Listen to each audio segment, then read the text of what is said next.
Hola mga Lord! So for today's video, bibigyan ko kayo ng mga tips kung kailan ba mura bumili ng ticket kapag pauwi ng Pilipinas.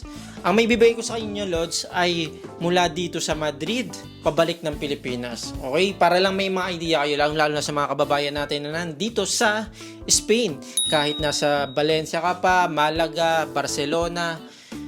Ito, para magkaroon ka ng idea. Bale, makinig ka, Lods.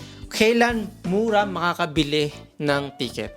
Siyempre, technically, mas makakamura ka ng presyo ng mga ticket pag uwi ka ng Pilipinas kapag malayo pa yung flight na gusto mo. Like for example, ngayon ay December, kung ang flight mo ay mga October, ayan, mas mura pa siya. Pero depende pa rin. Kung halimbawa, merong mga nilalabas na promo ang mga airlines, ayun, magandang i-grab yung opportunities na yon.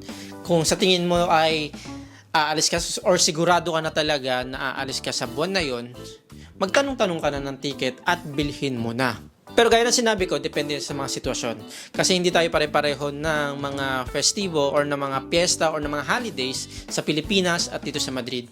Like for example, dito sa Madrid, ang bakasyon talaga ay yung summer, ha?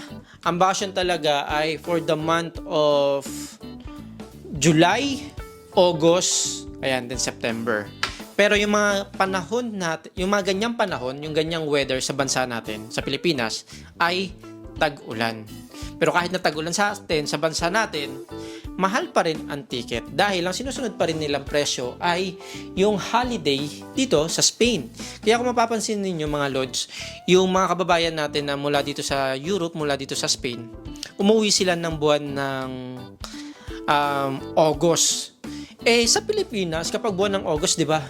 Bagyo, tag-ulan, hindi mo may enjoy yung summer or hindi mo may enjoy yung bakasyon dahil nga tag-ulan yun sa atin. Pero, syempre, ayun yung panahon na po pwede sila makapagbakasyon kasi summer nga dito sa Spain, ayun yung buwan kung bakit maraming umuuwi ng mga kababayan natin.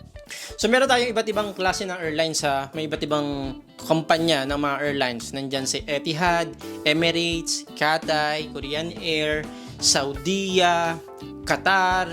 Ayan. Ayan yung mga kadalasang kinukuha ng ating mga kababayan na medyo pasok pa sa budget. Pero kapag holiday kasi mga Lods, nag-uumpisa na ng magmahal yan. Katulad ni Qatar. Si Qatar lagi ang pinakamahal. Pero meron namang mga airlines Lods na mura yung ticket kahit anong buwan. Pero kapag katulad ng Pasko, tapos New Year, ayan, kadalasan mahal pa rin. Ito naman yung mga tipo ng airlines na mura nga, pero ang haba naman ng layover, ang haba ng oras ng biyahe. Katulad ni Air China tsaka ni China Eastern. Yung mga ganitong klase ng ticket Lods, mura pero konti lang yung kilo ng maleta. For example, si Air China tsaka si China Eastern, nasa 23 kilos lang yung maleta. Pero lahat ng airlines meron kasamang hand carry na 7 kilos. Kapag international yan mga Lods, iba pa yung pag local or domestic flights. Tulad nung na-experience namin na umuwi kami emergency, nag-Air China kami. Konti lang yung oras ng biyahe kapag nasa himpapawid ka na. Gusto mo himpapawid. Pero ang talagang kumakain ng oras ay kapag nag-i-stay ka doon sa airport nila para sa pangalawa mong sakay or tinatawag na layover. Maabot minsan ng 10 hours, minsan hanggang sa ang haba talaga. 15 hours na maghihintay ka doon. Kumakain siya ng oras, yun nga lang, mas mapapamura ka naman sa ticket. Pero, isipin mo pa rin kung sulit ba siya dahil ang haba ng layover mga Lods. So, syempre, meron naman kayong mga option kung gusto nyo kunin yung ticket na yon. Kadalasan kumukuha ng mga ganitong klaseng ticket ay yung for emergency lang or talagang hindi kaya ng budget yung ticket. So sa mga kadalasang flight international dito sa Madrid papuntang Pilipinas at pabalik, meron silang kadalasan na 46 kilos. Pero depende pa rin yan. Depende sa airlines. Kasi for example, si Saudia, Emirates, minsan merong 46 kilos, merong 45, meron naman minsan na 40. So depende yan sa mabibili mong ticket mga lods. Si Qatar naman, bumaba na. Dati nasa 45 kilos si Qatar, ngayon naging 40 kilos na lang. Hati mo sa dalawa, tapos meron kang 7 kilos na hand carry. Magandang bumili lods ng ticket kapag malayo pa. Kadalasan, nagbibigay ng promo ang mga airlines. Kapag ang presyo ng ticket ay pumapatak lang ng nasa 700, ayun, masasabi ko na siyang mura. Meron pang pumapatak minsan na 600 plus. Pero kapag ang ticket ay umabot na ng 900 pataas, katulad ngayon, ang December, syempre magpapasko tapos magno-New Year, umaabot na ng 1,200 euro hanggang 2,000 euro ang presyo ng mga ticket. Then yung mga dating mga murang ticket na airlines ng Air China, China Eastern, umaabot na rin siya minsan ng 1,000. Siyempre nga kasi, dapat consider natin na kapag Pasko, holiday talaga yon, mahal ang ticket mga lods. So, katulad namin, everyday naman kami dito sa Hola Amigo PHSL, almost everyday kami nag-a-update or nagpo-post ng mga presyo ng ticket. Tandaan ninyo mga lods, everyday nagbabago ang presyo ng ticket. Minsan nga oras lang eh.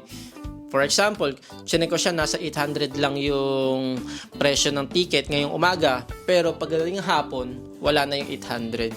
So, depende rin talaga sa availability or ilan pa yung available na seats ng airlines. Pero minsan naman, after kinabukasan, same pa rin or minsan mas bumababa. So, depende pa rin talaga sa ibibigay na presyo ng airlines. Kung meron kayong plano na umuwi ng Pilipinas, tutukan ninyo yung mga pinopost namin sa Hola Amigo PHSL sa Facebook ng mga presyo para na sa ganon, kung meron kayong plano na umuwi sa mga ganitong buwan, ay meron kayong idea. Actually mga lods, ngayong araw ay November 26. Ang mga mura ngayon na ticket na nakita ko ay para sa buwan ng January to February, Feb, March, April, May, June. Ayan, simula July, nagsisimula na siyang tumaas kasi nga, magsisimula na ang summer nun dito sa Spain. Okay, so yan na, meron na kayong nakuhang idea ha. Kadalasang meron nagbibigay na promo ay si Etihad, tapos si Turkish Airlines. Then si Saudia, madalas yan, mura.